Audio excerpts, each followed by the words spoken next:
Just minutes ago, Bank of America reported fourth quarter results. They were a little bit messy, shall we say. Earnings per share on an adjusted basis of 4 cents. We're going to try and find out what it all means right now with the man who knows better than anyone else, the CEO, Brian Moynihan of Bank of America. He's down at the company's headquarters in Charlotte. Brian, good morning to you. Help us get a sense of what these numbers mean. I want you to cut through all the noise, if you would. What parts of the business are actually performing according to your expectations and your demands, and what isn't doing well enough right now?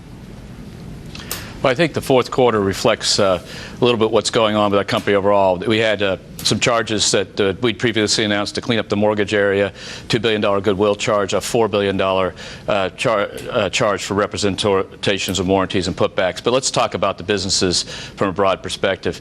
We had a record revenues in our wealth management business this quarter. We had $1 billion plus earnings in our middle market and small business banking area.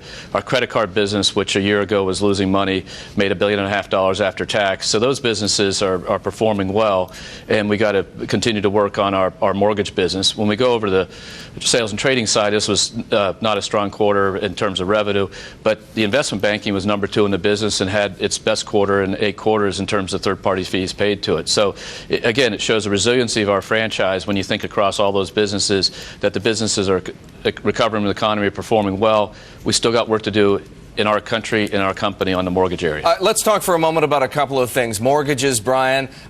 Several weeks ago, Bank of America said it was going to be taking a $3 billion charge for an agreement with the so-called GSEs, Fannie Mae and Freddie Mac. You just pointed out that the provision for mortgages was actually in excess of $4 billion. What accounts for the remaining $1.1 billion? Did you settle other claims, or are those unrelated to the so-called putbacks?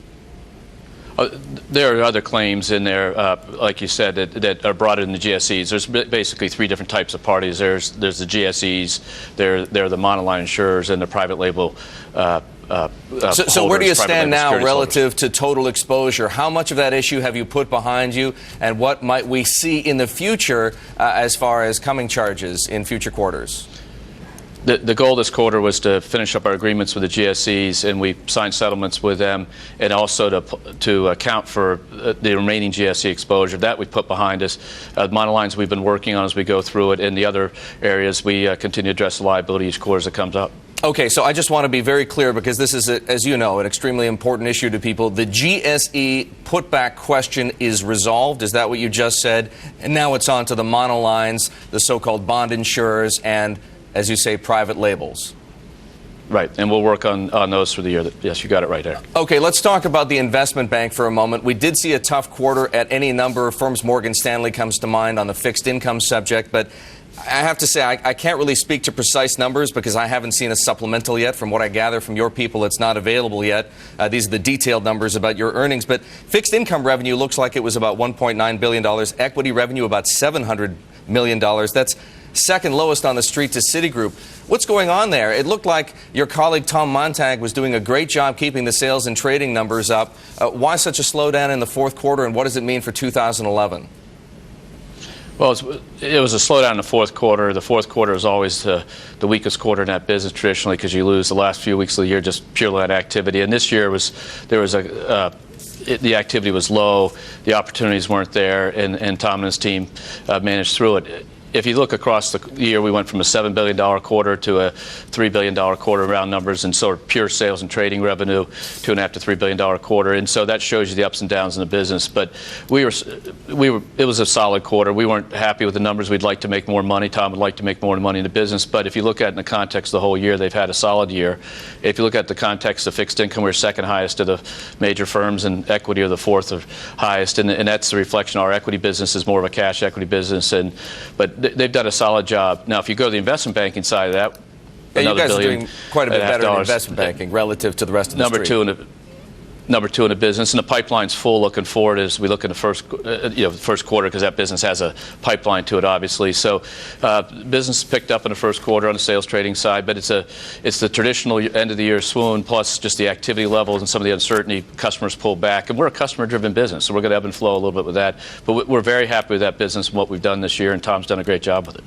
Brian, your press release points out that one of the reasons for a 50% drop in net income at the investment bank is higher compensation. Why are you paying people more when they're earning less?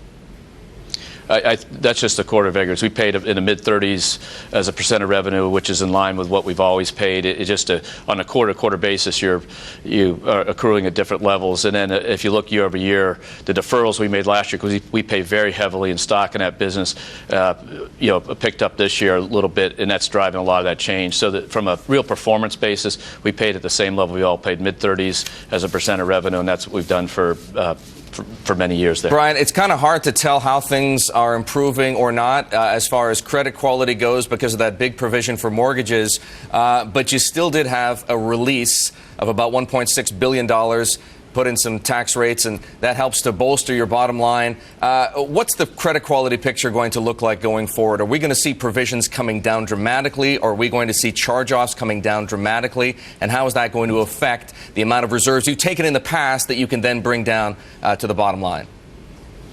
Well, I think that, Eric, you're pointing out one thing that I want to make sure to keep straight. The mortgage repurchase is actually goes in the revenue line as a contra revenue, and that's one of the reasons why the revenues were down this quarter from last quarter. Is there's $4 billion that ran through that.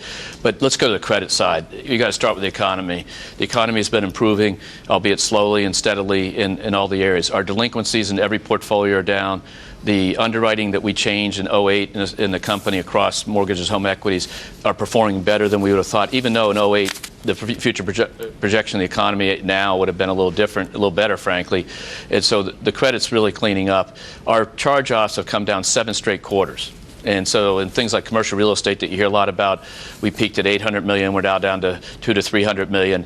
So this credit issue is behind us, yet we still have big improvements to be made in that area. We're about $5 billion plus in credit expense this quarter. That'll come down substantially over the next couple of years. Brian, thanks for taking some time to sort things out for us. It's a confusing quarter. Brian Moynihan, the CEO of Bank of America, adding some clarity to the picture and telling us that the credit quality picture will improve. That's going to help Bank of America's bottom line. You heard it right there, Bank of America CEO Brian Moynihan.